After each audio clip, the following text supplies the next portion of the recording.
As this, we were founded in 1951 by Dr. Haridas and Beena Chaudhary as a center of universal religion and spiritual practice.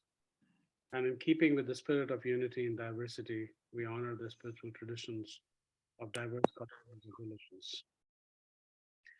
Today's talk is titled The Dawn of Flame Beings, Exploring a Mythology from a Cosmology of Light.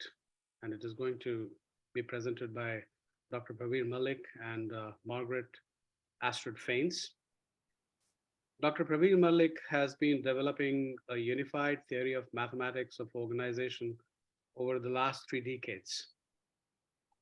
He has written 21 books related to this to emphasize a whole systems approach, integrating individual, organizational, economic, social, environmental, and evolutionary dimensions.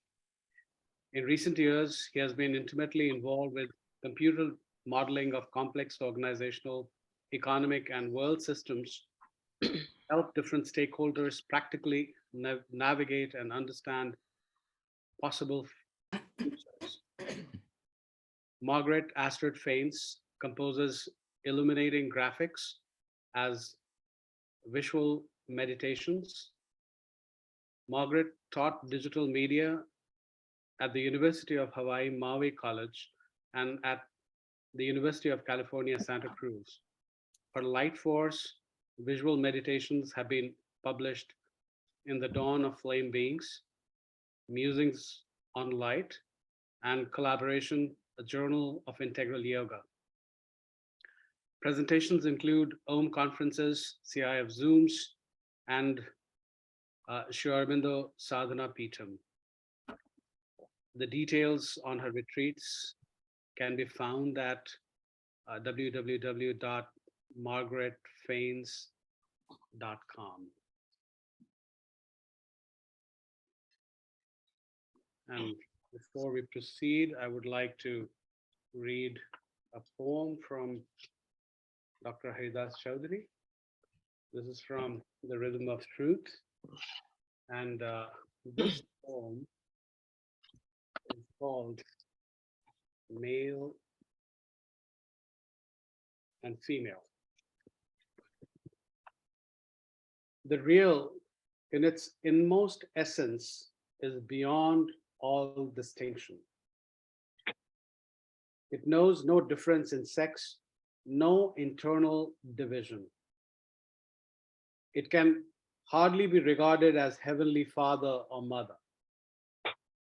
Neither male nor female is God, neither sister nor brother. Indeterminable in inmost essence, but still in cosmic expression, God is the ultimate root and basis of all differentiation. God is at once the archetypal male and the female archetypal, unity of all polar opposites and their basic truth eternal.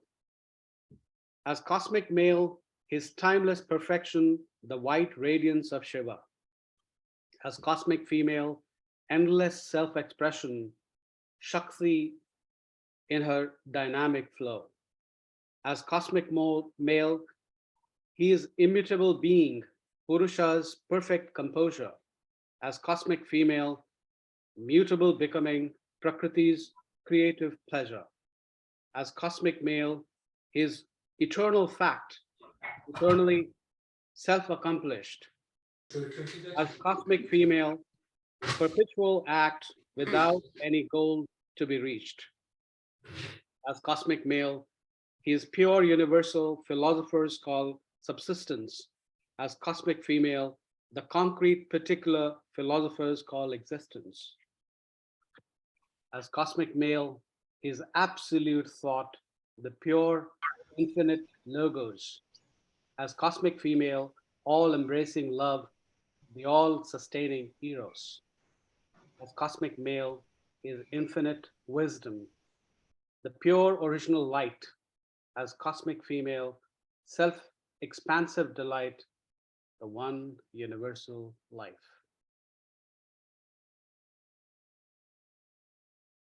let's take a few moments to dwell on these words, and then we'll proceed with the program. And I will formally invite Dr. Praveen Malik and Margaret Baines to take over. Just a few moments, please.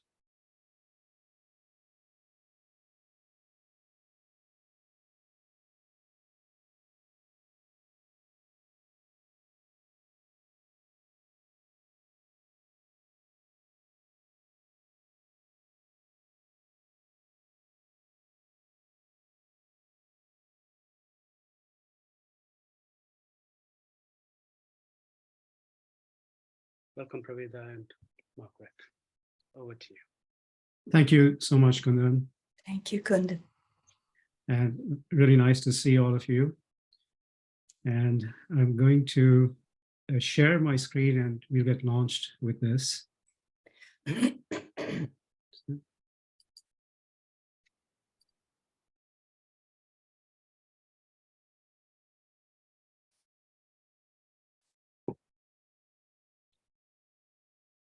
Perhaps I'll just focus in a little bit. So I'm not intimately familiar with the Adobe PDF version, but hopefully this shows okay to begin with. So welcome to the Dawn of Flame Beings, this talk this morning. And really, if we think about what we're going to delve into in the next hour or so, it's a phase that's encapsulated by the dawn of flame being. So what is this phase? Essentially, we can think about it as a transition phase from the past to the future. And it's a significant transition in that the alliance to darkness is foregone. And instead, there's an alliance to light, both at the individual level and at the cosmic level. So this is the nature of what we're going to delve into. The nature of these dwellings are in the form of musings. And these musings are based on a body of work that I have been involved in over the last 10 years, which I call the Cosmology of Light. And Margaret and I wrote a book, The Dawn of Flame Beings. The illustrations were done by Margaret, and this took the better part of 1 year. So I'm going to introduce The Dawn of Flame Beings by starting on essentially the cosmology of light. So very simply, the initial question that I had was, why does light travel at a constant speed of c, or 186,000 miles per second? And to me, that seemed fairly significant. And one way I began to think about it was that that constancy provides a constancy of light in which dynamism can take place. And I'm just going to forward a little bit and then come back to this. In the process of the dwellings on light and just trying to understand why light travels at c, and what if light were to travel at different constant speeds, I arrived at a mathematical framing, which I call the cosmology of light. And in this framing, I began to explore light traveling infinitely fast, of course, just with my mind, and then light being projected at zero speed, and then light existing at other constant speeds. And then the interaction of that really creating everything that we experience around us here in material existence. And I want to draw your attention really quick to this little matrix on the left-hand side. It's something I call the light matrix, but essentially it shows very briefly how time and space can vary as light changes. And it's in constant computation or iteration. due to these different interacting layers of light. And as a result of this constant computation, there's an output of different fourfold realities that are all aspects of light. So large framing such as space-time, energy, gravity, or something that we call the electromagnetic spectrum, which in this framing has a fourfold aspect, the electromagnetic wave archetype mass potential spectrum.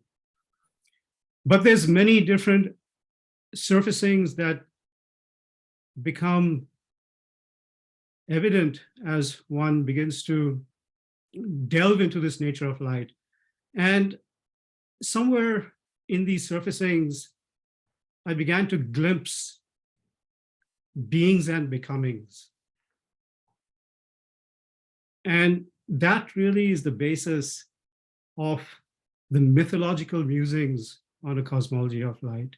It's these glimpses of extraordinary beings and beings that perhaps exist by different names, but I call them space-time, energy, gravity, macro being, or a space-time, energy, gravity, micro being, and so on, as we'll delve into in the next half an hour or so. So some of these beings that and becomings that arose during the course of the creation of this mathematics were a mysterious creator with an eye that flashed light, a contrary beginning manifest as a dark bosom, and so on. And we're going to go into this now, but I just want to give a little background. Now, of course, light and a cosmology of light, there's a much greater work done by a seer, Sri Aurobindo.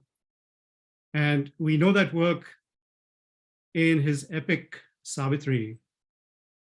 And Savitri, in its essence, and I'm going to move forward here,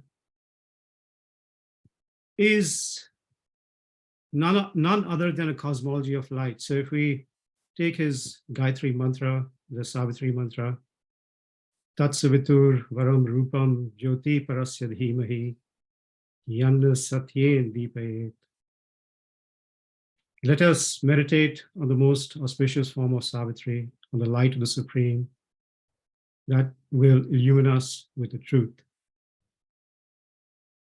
And it may seem like a very concise, simple mantra, but he wrote a 12-book epic, Savitri, to really explain, in a sense, that mantra, or to go into the depths of the Gayatri mantra that he had created. And so we have a tremendous cosmology of light in his book, Savitri. And there is definitely a very deep interpretation, or there's an interpretation that has influenced the cosmology of light and even all the mathematics and the seeing of the different beings and the understanding of these beings that derives from this work of Savitri. So the mother has said about Savitri, Savitri, the prophetic vision of the world's history, including the announcement of the earth's future. Savitri, the supreme revelation of Sri Aurobindo's vision. And as we go through these mythological musings, for those of you who have spent time on Savitri, you'll begin to see themes that arise in the musings that essentially have their foundation in Savitri. So the book, The Dawn of Flame Beings, essentially has 5 parts to it. And what Margaret and I are going to do today is present something of each of the 5 parts. So there's, the first part is the dark beginnings. There's the mysteries of light, the making of history, the dawn of flame beings, and the new cosmos. And if we think about the first three parts, the dark beginnings, mysteries of light, and the making of history, it really is about the past up to the present moment.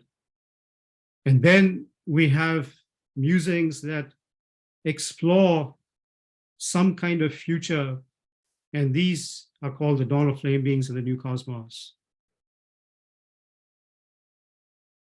So that really is the structure of this book, and getting into the first part, the dark beginnings. And here I'm going to draw a relationship to light as I had conceived it, or as I had modeled it mathematically. But when we think about light as creator, this was imagined as light traveling infinitely fast. And if we consider any volume, then in that volume, since light's traveling infinitely fast, it's going to be present everywhere at the same time. So it's going to be omnipresent.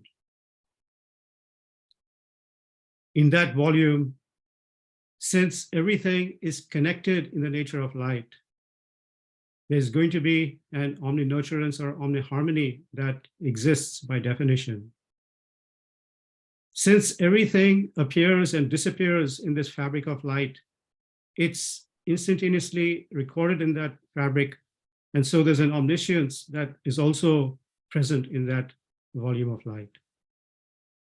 And since if anything not of the nature of light were to arise, it would sooner or later be overpowered by the nature of light, we have omnipotence as well. So when we imagine light traveling infinitely fast, we begin to glimpse light as a creator with the qualities of omnipresence, omnipotence, omniscience, and omni-nurturing or omniharmony. And so all information exists and all possibility exists in that native state of light where light's traveling infinitely fast.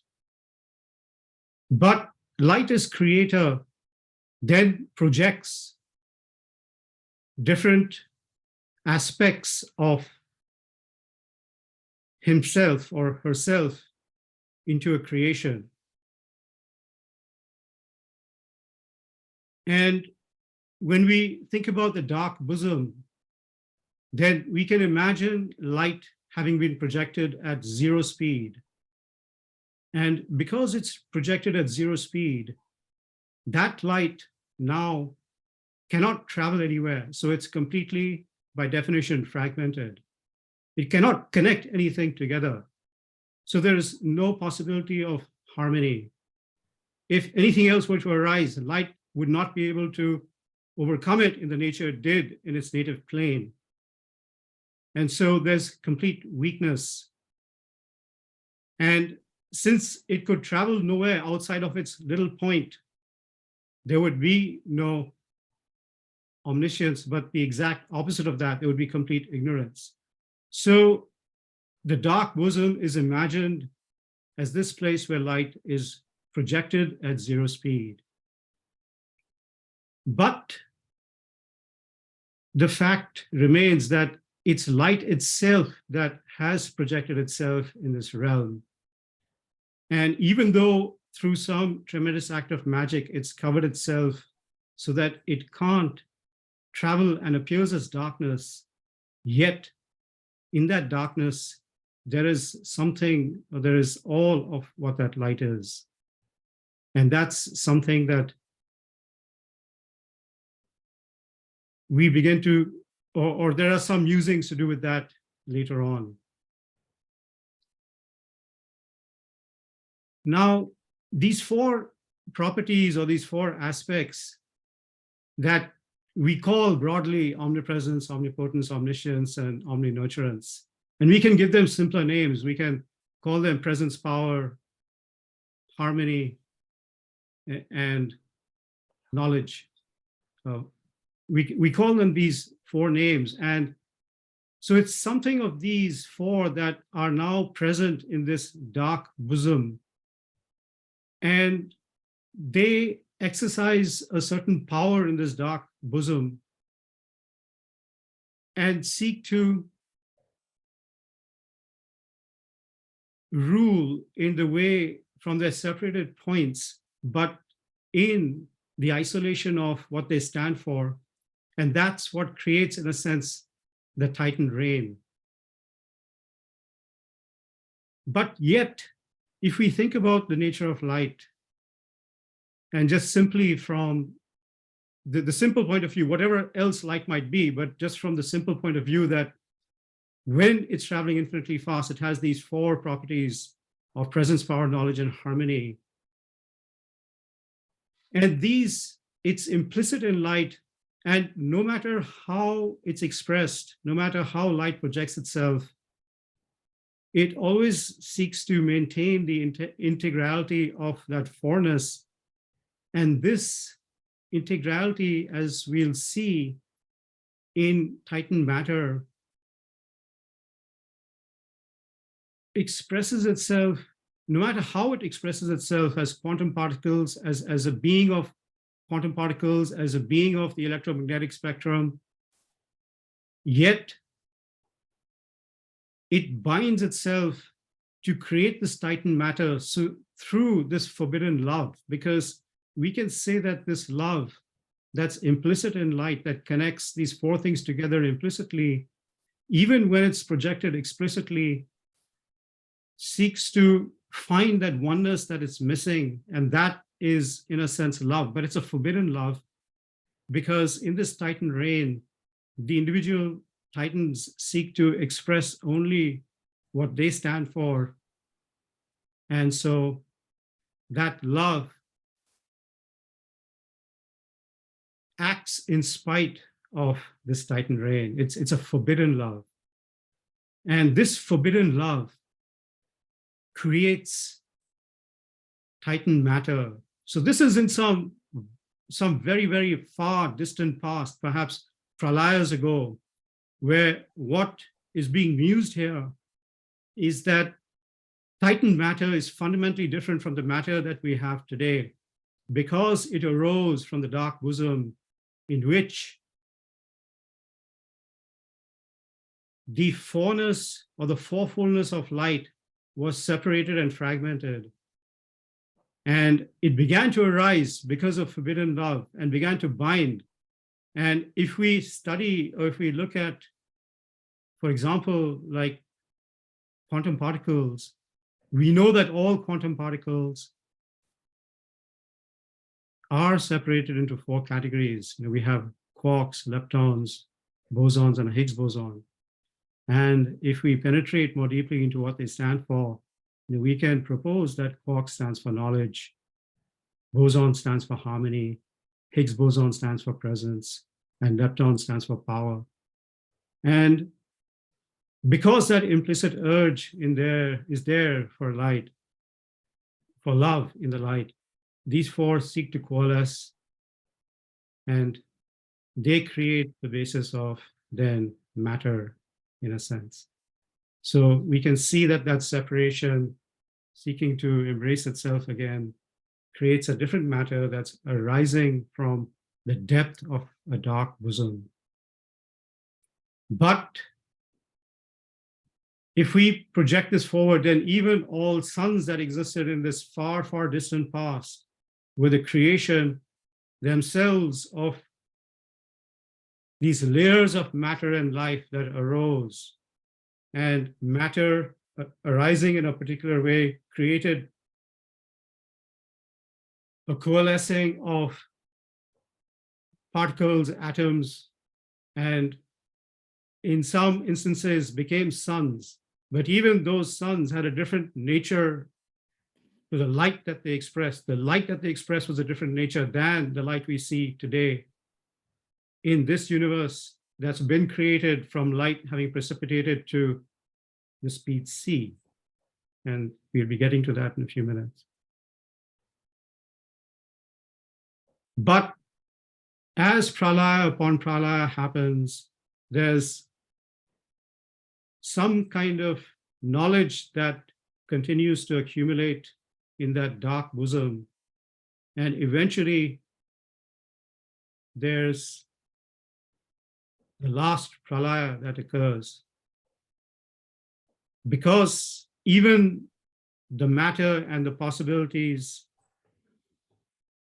has now opened to something different, whereby it can withstand the gravitational pull of that darkness that is the dark bosom. So that's a quick summary of the dark beginnings. But if we look at, and here I'll invite Margaret to begin to speak to some of the illustrations that she's created. So Margaret, however you'd like to, where you'd like to go. Sure. So this is light as creator. And light as creator is a flash. Emanations come forth from behind that eye. The transparent electric blue eye and iris float above non-concentric discs of silver and blue. The flashes are continuously electric, emitting irregular radiating lines. Transparent golden rays extend the spreading of the light. The transparent shapes reveal the stillness of the eternal and the rushing forth of energy to become light matter. Throughout the interior, there are metallic surfaces that intensify the reflection of light. The darkened spheres in the dark heavens turn their faces toward the light.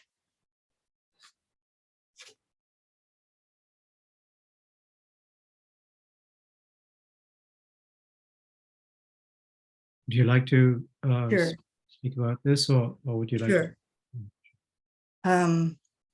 So this is Titan matter.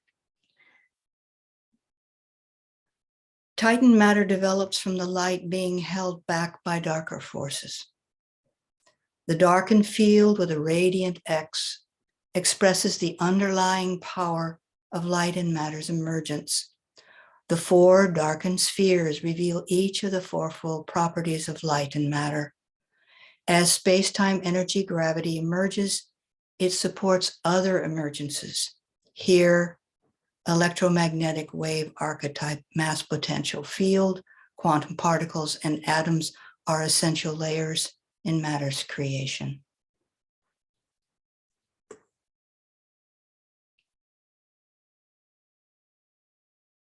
And this is the dark pralaya.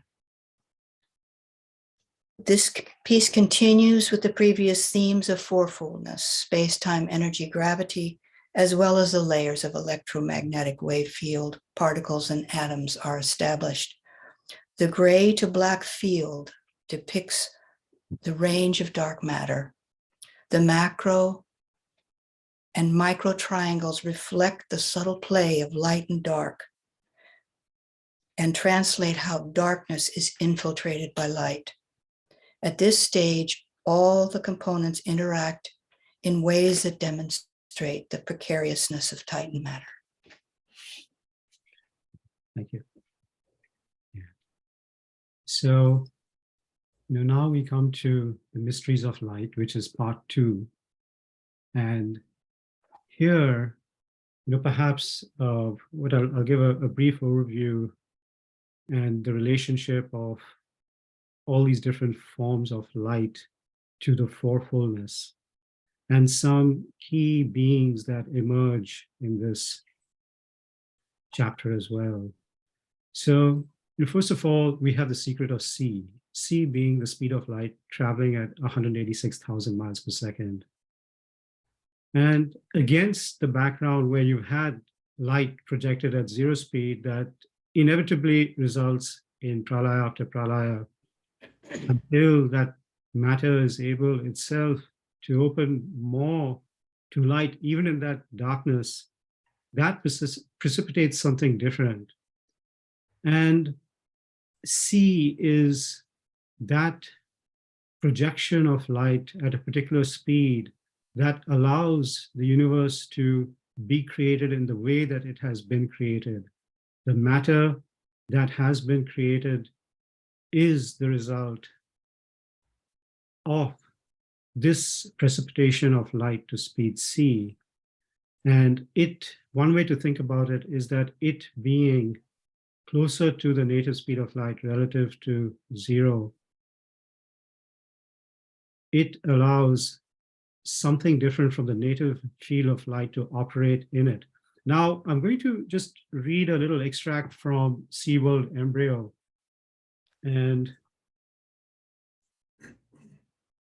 then we move forward. So SeaWorld Embryo, and perhaps I'll invite Margaret right away to speak to as well the picture after I've written this, and then we can proceed.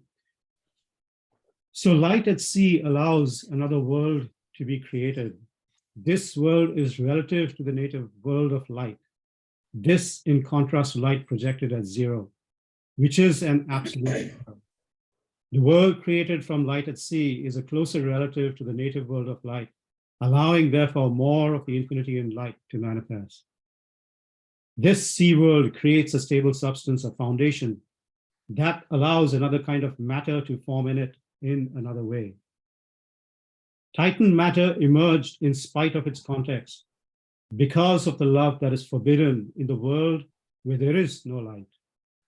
Sea world is created because light slows down to a degree that allows that which is hidden in light to show itself in another way.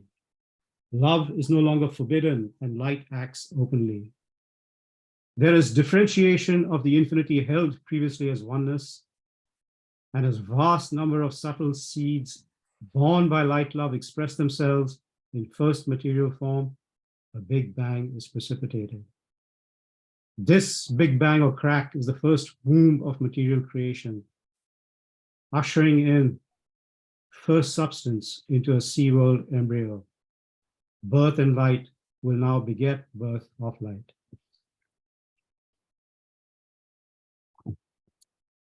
So before I go forward, perhaps Margaret, you can speak to Sure. the sea world. Yeah. So this piece explores light being differentiated from oneness. The dark neutral field possesses the ability to easily show or hide dimensions. There are slightly curved blended bands which concentrate the power of force towards the center field. Many seed formations herald the arrival of new matter. The Big Bang occurs when a many-pointed, many-layered sun splits open with a crack of light. This brings forward a new substance in the development of light and matter. Thank you. So, I'll go back to this and just speak briefly through some of these personalities that appear here or are glimpsed. So the first is, an important one is space-time energy gravity, which sets the microdynamics of this sea world embryo. But if we think about what space-time energy gravity is, then we may say that space is a reflection of light's property of knowledge. Time is a reflection of light's property of power. Energy is a reflection of light's property of presence. And gravity is a reflection of light's property of harmony. Now, in the precipitation from light traveling infinitely fast to light coming down to speed c, there's antecedent activity. There's lots of activity that's happening in the background. And there are many urges or many different secrets of light that want to express themselves in distinct form. And this vast diversity of expression we can think about as creating seeds that then populate space. But these seeds want to express what they are, and that's what time is. Time is relative from this point of view. And whatever the secret is that is hidden in the seed is going to express itself through this thing that we call time. And energy, from this point of view, is a transformation of the subtle secret into something more material. But it's a continuous process by which that energy is held together and displays more and more of what it is and through matter eventually. And we can think of gravity as being interrelation between seed and seed or seeds and seeds. So, regardless of where we are, we'll see that there's always a coordination, there's a harmony, there's an arrangement between one thing and the other. Diversity meets diversity in a specific kind of way so that uniqueness can express itself within context. And so this is all giving insight into this thing that we call gravity. But the point is that the space-time energy gravity is a cohesive whole held together by this love that then operates at a macro level to create the dynamics of this SeaWorld embryo within which everything else is going to appear. But, oh, Margaret, do you want to say something? No. Okay, all right. But also, as space-time energy gravity is this macro container, in a sense, there's an ever-present space-time energy gravity counterpart. And we can think of this as the ever-present priest, because what's being implied here is that space-time energy gravity is occurring at the level of every differentiated, unique thing that encompasses or that composes this tremendous diversity that we are. And so space-time energy gravity is what's defining. You may think of a little bit of code of space-time energy gravity that defines or that very precisely says what each unique thing is, because its space-time energy gravity coordinates are different. And for this to change requires an ever-present priest, because as certain aspirations for change may arise within SeaWorld embryo, then there's always an equilibrium that has to be maneuvered through, where the Titan influences that are still present and the antecedent possibilities from which all seeds have been birthed, and the existing code that has created what's showing up as the beginnings of uniqueness have to be altered by something deep, by aspiration or a yearning. And this fire is taken by this ever-present priest to antecedent layers. And in that way, the space-time energy code that differentiates or defines uniqueness can change. So that's a picture of how some of these personalities work. When we think about the edge of light, we may think of it as a magician's wand, or a first magician that we get a glimpse into, because when we speak of light, we always speak of light in terms of the electromagnetic spectrum. This is today's definition of light scientifically, but it's nothing else than an edge of light, because behind it is the full multidimensionality of what light is.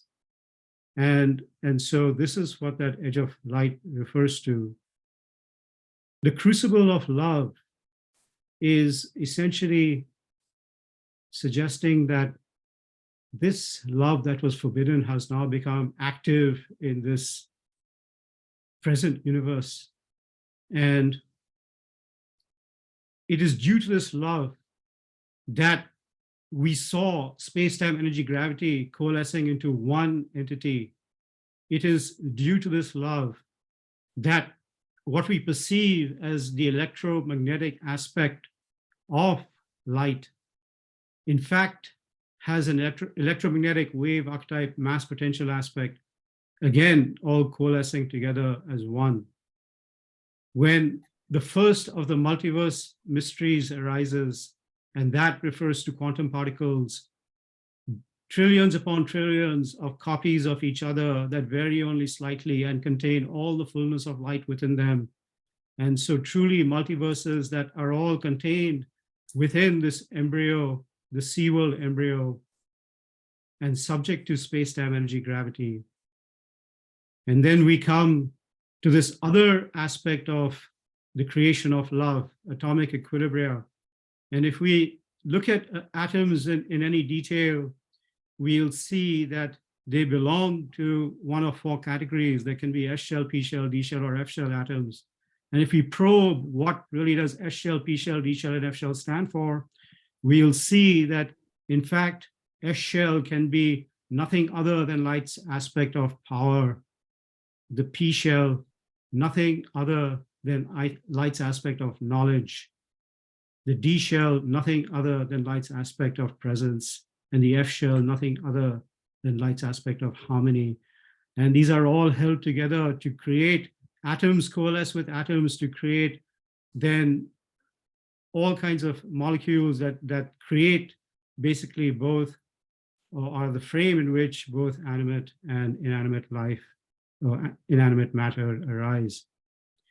And so when we look at what really is the essence of life, then we may say from this point of view as a musing in the mythology is that it's a capturing of these secrets of light made manifest in material form through the advancement of more complex love-based instrument. And this essence of life then culminates in the miracle of the cell. And we may say, and I'll read this part, the miracle of the cell, before continuing.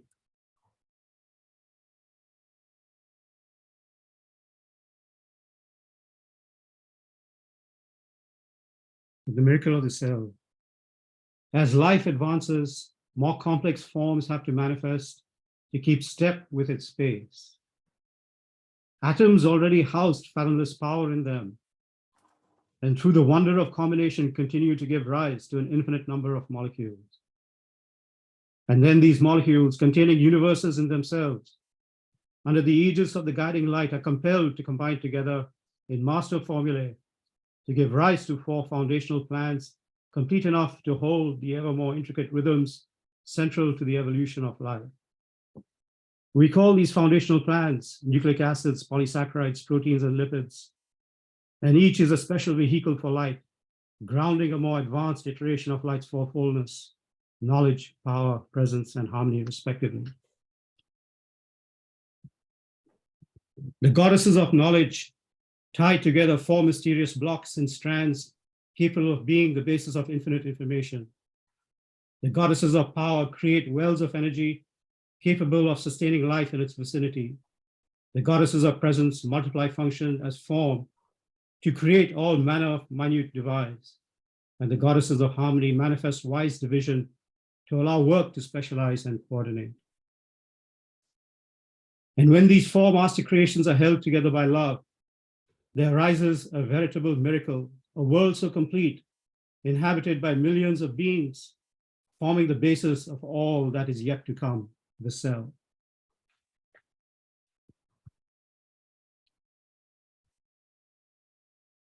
And the cell is now critical as we go through the next set of musings, but I want to pass it to Margaret to share insight on the illustrations she put together.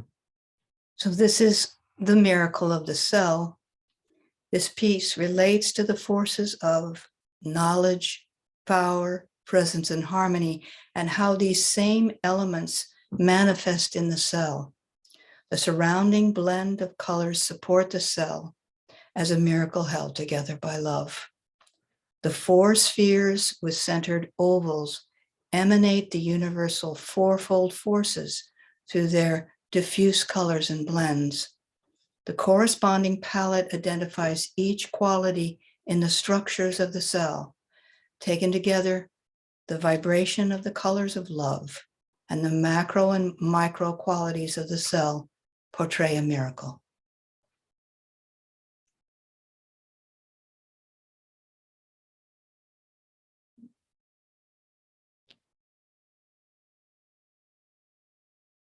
So this is the crucible of love.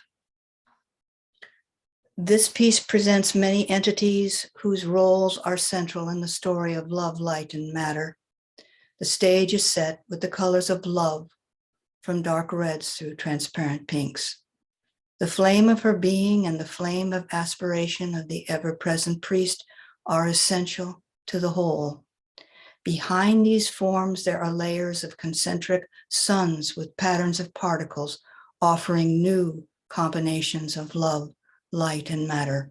All these layers interrelate to form new configurations of love and descent that will allow light to manifest throughout all dimensions.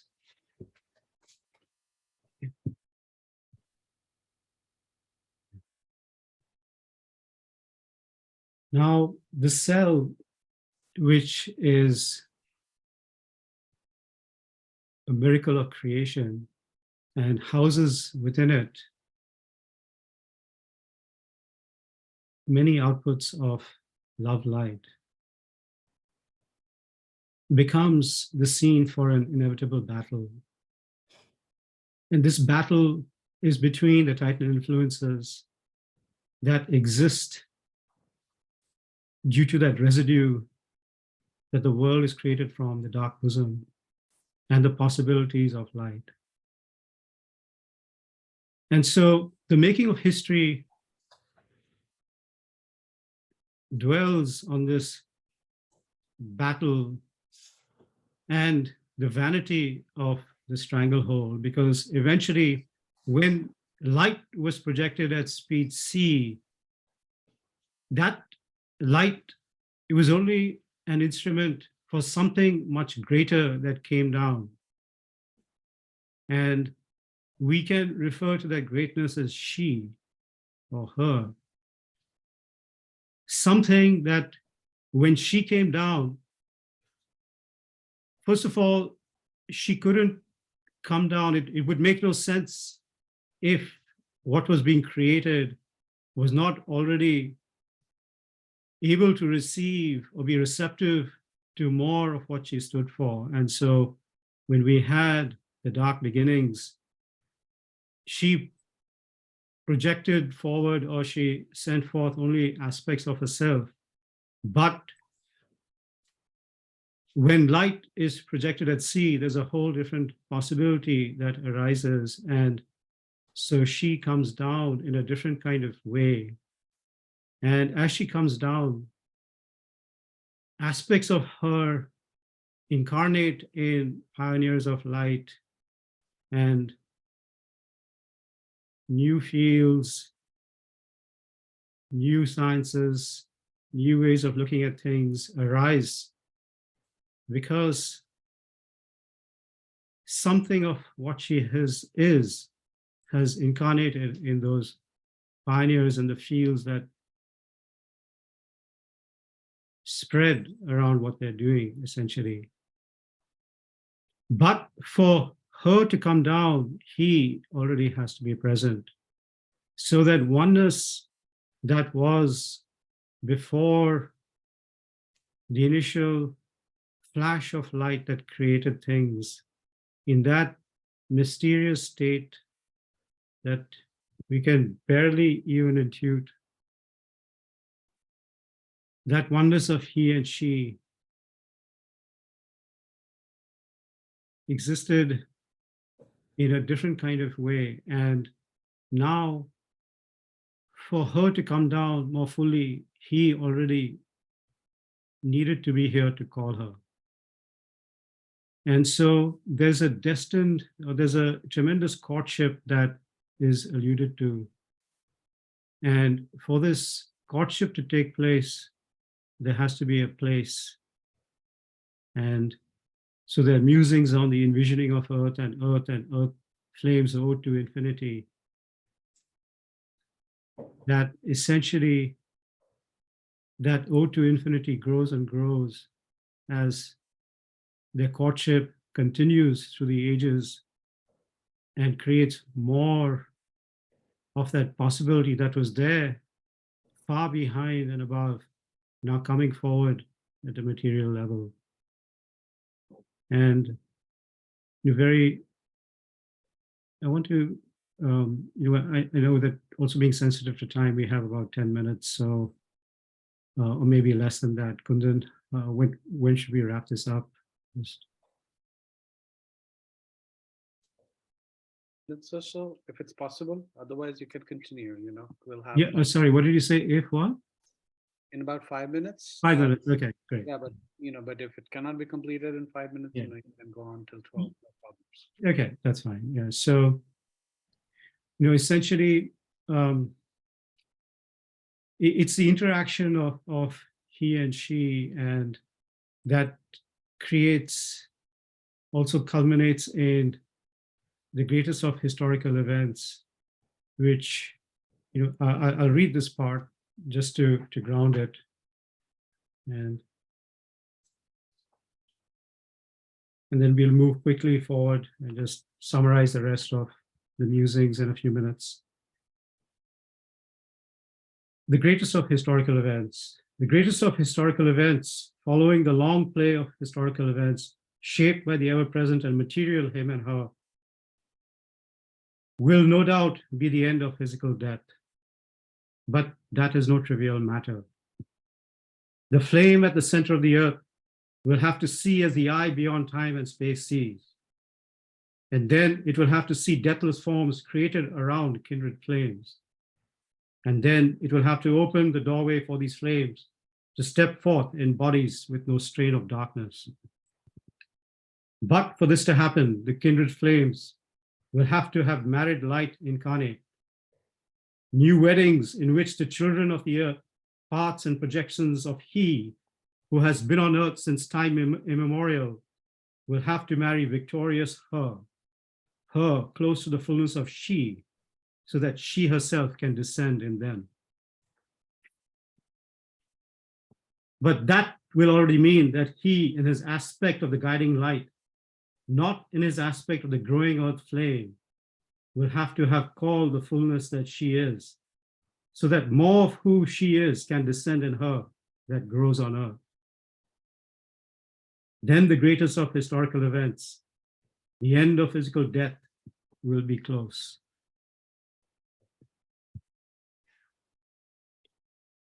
And so, this sets up the scene now for the dawn of flame beings.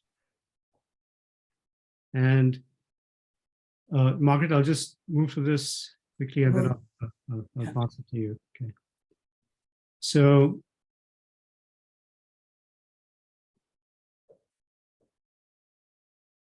the dawn of flame beings, once those projected aspects of him that forms the flame of the earth is projected into these kindred flames, and these flames, or these individualities that exist on earth, begin to wed her, the light that she is, then a different kind of matter is required for that expression, because then matter has broken its contract with the dark bosom, and the flame beings, using that cloak of matter, or having become one with this different kind of matter, would want to, in these musings, expand to be as wide as the cosmos, or reflect any other individuality in themselves in their own way. And so matter has to be fundamentally different. And so there's a different tree of light that emerges, that's founded on these flame beings. And there's marriages that take place between antecedent aspects of light and these flame beings. And there's a different era of galactic colonization that begins as these flame beings spread themselves through this tree of light. And all typal worlds then become evolutionary.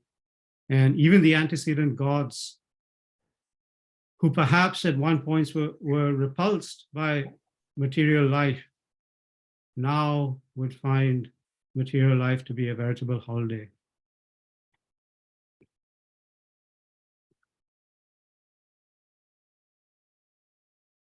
And finally we come to the alliance from which manifestation began, with darkness being completely foregone as the alliance changed to light. And that results in different mechanisms of space-time energy gravity, in something called Amarim particles. So a fifth kind of quantum particle that expresses love in a different kind of way.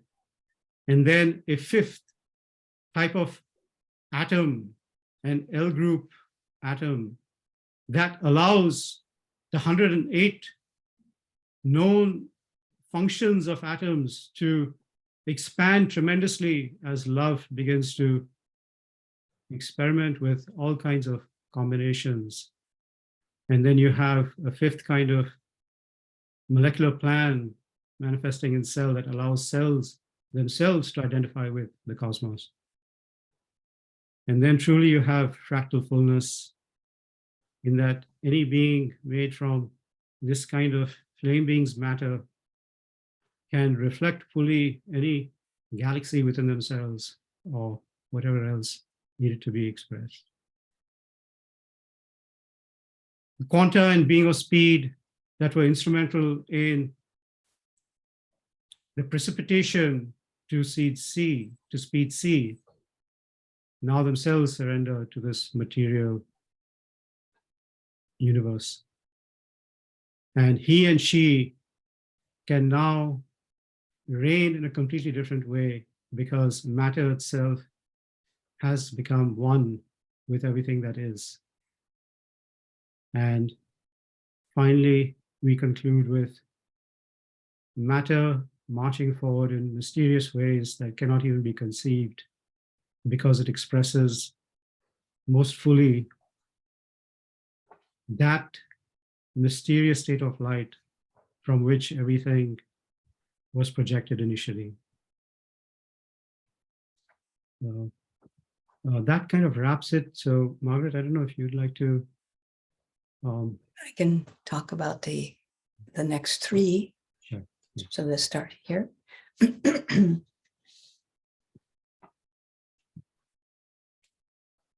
This is called Love Found Cells. The colors transition from white to shades of pink and dark pink, colors that invoke a state of unity and diversity. The transparent golden eye is a conduit for the infinity of light. There are spheres in many stages of becoming, quantum particles, atoms, and particles of love share in the cell, becoming part of and becoming at one with the cosmos. This fivefoldness in the creation invites cells to be a limitless vehicle of love itself. And the next one is he and she. This piece tells the story of he and she. He is a central part to Earth Flame's growth. She is his flame being's counterpart. Their union prepares the way for the birth of flame beings. The hexagonal neutral frame field floats above the scene of he and she. He, as the planetary soul, is reflected in the flame soul, which radiates at the center of the earth. She, in her golden translucence, is above the planet, but also united with the earth. The planet is surrounded by a vibration of light. The flame beings have begun to emerge, which means that matter has gone through a decisive change. And the final one, the surrender of quanta and the being of speed. Quanta and the being of speed have merged and emerged many times in the manifestation of light in matter. The state of surrender comes at the end of many manifestations. The field is split in half with warm blended colors on the top and cool blended colors on the bottom. Although the soft yin-yang symbol is made up of separate energies that appear as unified and separate at the same time. The infinity of light at the center is at the center of this surrender. A new material manifestation will come forth, bringing future creations of light and future manifestations of matter.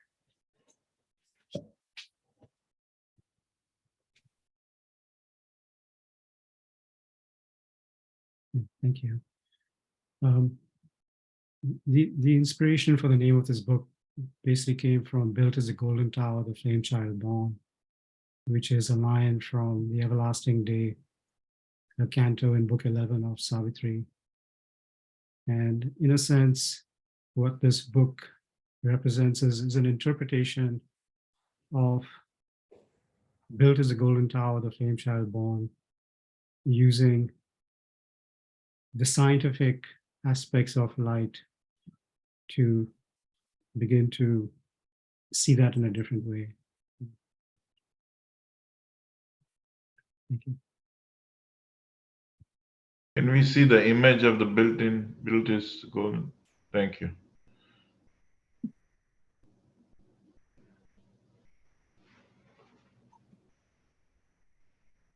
Thank you both. Amazing piece of work, Praveen. Particularly in marrying Savitri with the current research which is going on in physics. It's amazing. It's very contemporary and very futuristic. It's an important piece of work, given that I have a science background, though I have not been dabbling with science, for the last, 15, 20 years, I would say. Mhm. I could completely see the connections and the future, that this work actually entails. I really wish that people around the world actually read this piece of work more and more, and see, what the future holds for us in the light of where physics is at this point in time. It's amazing. It's absolutely beautiful, to see the cosmology of Mother and Sri Aurobindo explained in terms of the contemporary and more mainstream revelations that we have. It's absolutely phenomenal. So thank you very much for this piece of work. And in terms of the latter parts, with which you had to rush through because of paucity of time, I would say it at the outset that I would want you and Margaret to come back and explain those parts, more and more to us, because this is definitely a piece of work, which will require a few regurgitations. Mhm. But it's amazing. It's amazing, and I'm completely blown away. Thank you, Gunjan. Thank you so Very good. much. So thank you so very much. Let's open the floor for comments and questions. I was just wondering, if you could stop sharing Oh, sure. Absolutely. the screen. Yeah. Please unmute yourself, pose your questions, and once you're done, mute yourself back so that other people can. Praveen, Yes. I think you mentioned several times, and I'm missing that word.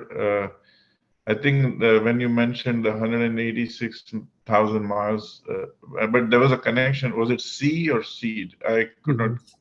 Yeah, C. So the speed of light is referred to as the constant, or the letter C in the science sphere. So the speed of light is 186,000 miles per second in vacuum, but the short form that is referred to is just simply C. Okay, thank you for clarifying.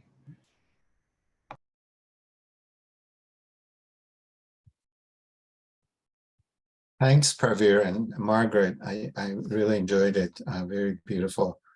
I don't know if I have one question or anything that can be answered right now, but I was wondering if just very quickly, Roger Penrose, the physicist who got a Nobel Prize, has this idea that at some point the universe expands so much that the only thing that is left are photons, and that photons don't have a sense of time, so they confuse time and eternity together, and therefore that's the beginning of a new universe.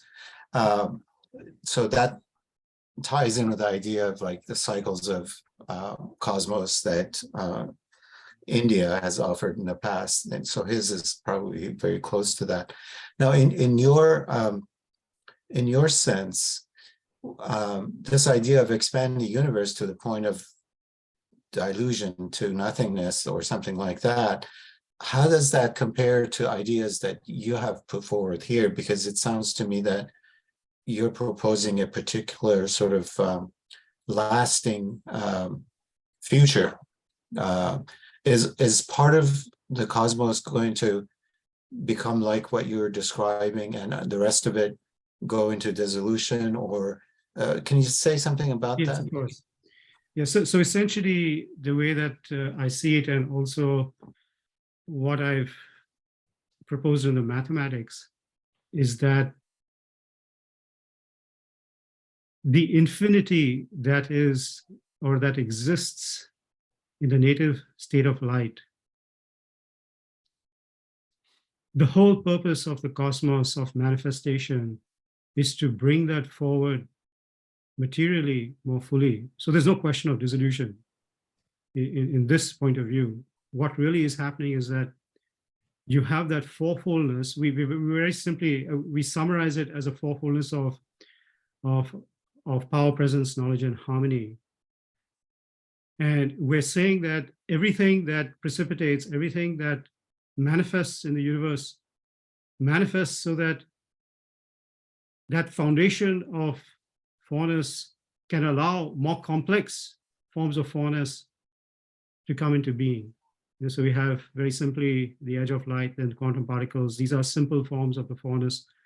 They become much more complex in cells. And then there's much more complexity that it invites.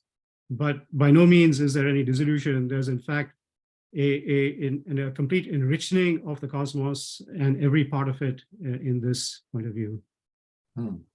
Great, thank you. I'll talk to you more about it later.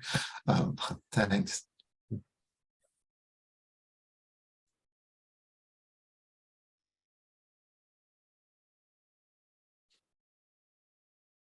Hello? Yes. Yes, John. Yeah. Throughout your talk, I have your book. It's wonderful. I'm still going through it. So this is a great opportunity to hear you speak on it. Throughout your talk, what keeps going on in my mind is Plato's cave and the idea of complexity versus simplicity, and matter as a blocking of light, of an obstruction, as a shadow of something that's light-based. And so, I look at the human body and I see the complexity of the human body in some way is an attempt to compensate for a lack of directness but the lack of a direct relationship with the source of light that could provide nutrition and energy for the being. You look at all the, it's sort of like a workarounds. We have to consume plants get light, we have to consume them, we have to kill life forms. And so it's a consumer-based life when we are blocked from this source of light. So, and also the idea in Plato that this eternal world, the ideal world already exists, and what we experience down here is a blocking of that. So could you speak to that in some way? I mean, Sure. I'm still trying to wrestle with Sure. understanding what you're presenting, but Sure. I've always seen matter and complexity as sort of an obstruction to be overcome. Right. So in this point of view, what I presented today was really getting to the point that complexity is a good thing. The matter itself in its initial stages may seem like it's blocking light, but that's only a temporary phase. And we may have to come up with many mechanisms, as you say, to access light, but in the interim. But really, what the vision is, and again, the source of inspiration is Savitri, is that there's an unending evolution in which matter becomes more and more complete because it has become one with that light. So there's no difference between the light and matter. And matter then takes what that light is in its infinity and expresses it materially. So that's the trajectory that is being suggested here. So it's different from one of matter being a temporary phase or blocking or not giving access to an ideal world. The world that may have been an ideal in some visionary thing is nothing more than an ideal. And it has to be made real here in a very, very different and more complete way. Okay, thank you very much. Mira? Yeah, hi, Pravir. Hi. So, yeah, that went over the head. But just very basic question from what I understood. So, and what some of my understanding is about it. So, my understanding is that the light, which is love, which is the basic structure of the universe. Am I understanding it correctly? Yes. So what's being suggested is that everything that arises materially is expressing something that's inside light. Right. So the way you were saying is darkness is nothing but light slowing down to a speed of nothing almost. Yes. Right? Correct. So that is darkness. But that darkness already has this potential, right? It has the knowledge and the potential. So even though it is totally inert, there is an underlying, the underlying intelligence. Yes. There's the completeness that's there, and it exists for a certain purpose, but through through her coming on earth and he being present, all these things are then used to fulfill the purpose for which they existed. So the darkness exists for a purpose, and it's only beings such as she and him who can change it so that it becomes what it's meant to be. So, Yeah, no, I'm thinking in terms of the whole unity because, yeah, it has to be differentiated in darkness and light for the purpose of manifestation, right? That's the way my understanding is. The duality has to happen for the manifestation to happen. There has to be separateness, but I'm going underneath it, the principle of it. I'm trying to understand it, that light as a basis, the love as a basis. So the whole universe is created from that basis, and it is other things are arising from that basis. Is that correct? Am I understanding? yes, that's correct. Right? Yes. So depending on the frequency, the speed of vibration that they are vibrating, different manifestations are happening. Yes, I think that's it's definitely a way to think about it. Yes, that makes sense. You would be surprised. You are talking about Sri Aurobindo's theory of involution. Oh, is that what I'm talking about? Yes, look it up. Okay. Yeah. See, I have not read any of that, so I'm just trying to, from my perspective, Yeah. what I have studied in my life. So, okay, so that is the way I see the things are arising because of these frequencies are happening. So things are arising as if from this churning of the ocean, as we have in our mythology, right? Things are arising from this consciousness, right? So underneath that also, is there another intelligence that you're talking about underneath the light that is holding everything together? Well, so of course, light is how things are perceived. But yes, there may be something that's unknowable, that's from which light itself is projected. So. Yeah. Okay. Yeah, that is what I was trying to figure out. So is there a thinking about that there might be something more? Yes. Of course, that's not been explored in the cosmology of light because that's about light. Right. but essentially it's just there's a doorway open that says that there is something that's behind it, of which light itself is an instrument. So Okay. Okay. And that we don't know at this that we point. don't know. It's It is unknown. unmanifest. It's It is unmanifest. unmanifest. Yeah. So does Aurobindo talk about it? Does he talk Yes. about that He does. unmanifest? Yes. Yeah. So he's talking about that is beyond light. There Yes. is unmanifest. Yes. So we know that the ocean of potentiality that is there, this unmanifested ocean, right? Sort of whatever that is, the knowledge base, and we don't know much about that, So the right? unmanifest,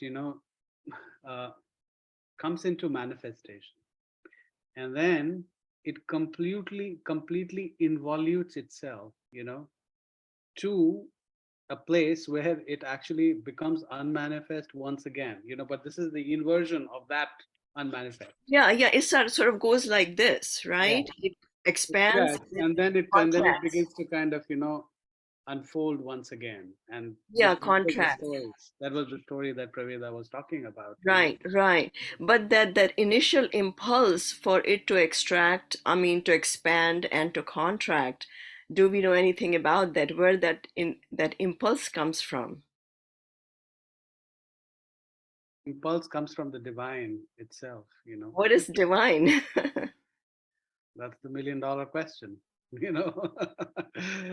But thank you. Be Thank you. continued, to be Yeah. continued. Thank To be you. continued. As I said, I'm going to have Praveda and Margaret come back, and talk about these very important matters over and over again, because they're absolutely wonderful.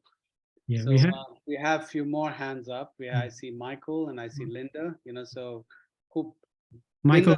Linda has been, Linda has come to the fellowship after a long time. So Okay. why don't I let Linda Linda. take the question, and then I'll come. Okay, and then Michael. Okay. I thought Linda, you're Michael on was, mute. I want to hear what Michael had to say, but I will just quickly say, it was a comment. I think that the collaboration between Pravir and Margaret is quite unusual and wonderful and I have the book, and when I saw it, the pictures, the colors just jump off the page, and it makes this esoteric, intuitive expression that Pravir is making more understandable. Just the way that you two seem to kind of channel each other is quite novel and wonderful. And I think it's just a beautiful and eloquent, poetic, and very intuitive and leading edge kind of creation that you're involved in. So thank you very much. Thank That's you. so Linda. kind, Linda. Thank you so much. Yeah.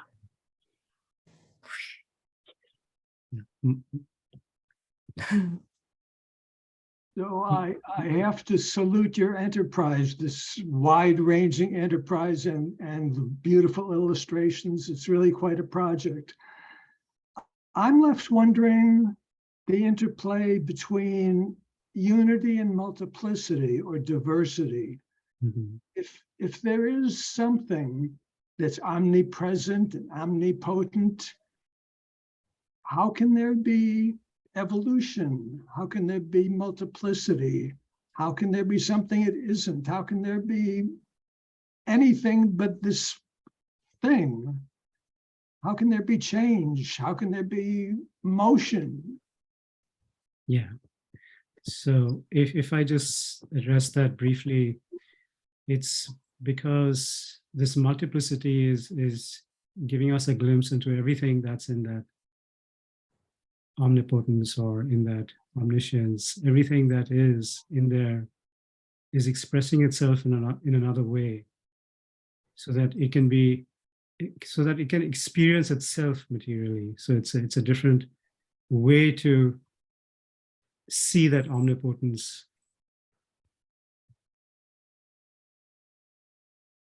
That's all I'll say about it. I'll just say one thing from the creative side. There's been in Pravir's work always this understanding of what's behind the antecedent layers. and what's manifested, what's unmanifested. And that's been of inspiration for the ability to create. How do you create vastness? How do you create specificity?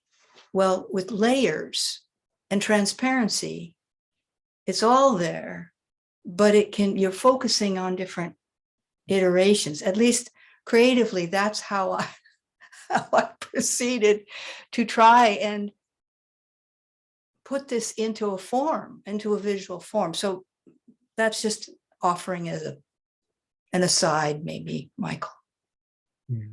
Yeah, thank you. And, I also wanted to just say about Margaret's illustrations that they are really, really very, very deep. And if you read what has been written, you'll see how tremendously complete she has illustrated what is trying to be said. So it's remarkable. And I'll just reply with this. Linda mentioned the remarkable collaboration, but it's a foundation that both Pravir and I are followers of Sri Aurobindo and the Mother. So it's the yoga of them and, of course, the Savitri layer. So it's, to me, the uniqueness or the joy that comes together, if you can feel what's behind it, you get the full impact of why it's working the way it is. And it was very evident, Margaret, and if I may add, I could see the cosmology jumping out, And you know what, Kundan, when you read that poem, I just was like, oh my gosh. It was like you were with Dr. Hardas Chowdhury's poem, it was like the he and she and the infinite you set the stage. I was like, this guy was tuned in on this wavelength. Anyway, thanks for that. Made our job much easier. She is doing it all, That's right. She is doing it all. Yeah. Thank you. Thank you. And Michael, if I just could add, because I'm sort of working with the binaries and the transcendence of binaries and so on. So what I would add to your comment is that just think about this, that there's a space beyond the binaries. And Sri Aurobindo and the Mother, they talk about the transcendence and integration of binaries quite a bit. So all those different binaries that you were talking about, can be transcended and integrated. So change and changelessness, can simultaneously exist. Unity and diversity can simultaneously exist. Oneness and multiplicity can simultaneously exist. And so on and so forth. There's a beautiful chapter in the Live Divine, on transcendence and integration.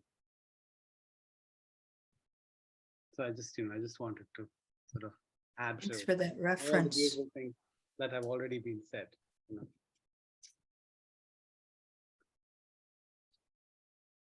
More comments, this is a beautiful sangha, I'm just enjoying it so much. So please don't hold back your comments and and your questions. Let's enjoy this. We have time.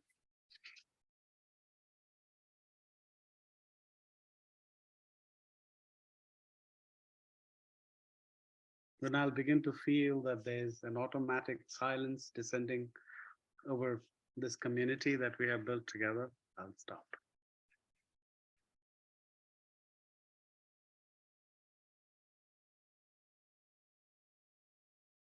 Just mentioned there's also some wonderful comments in the chat. So I wanted to thank people for their kindness and their receptivity. Thank you. I see that.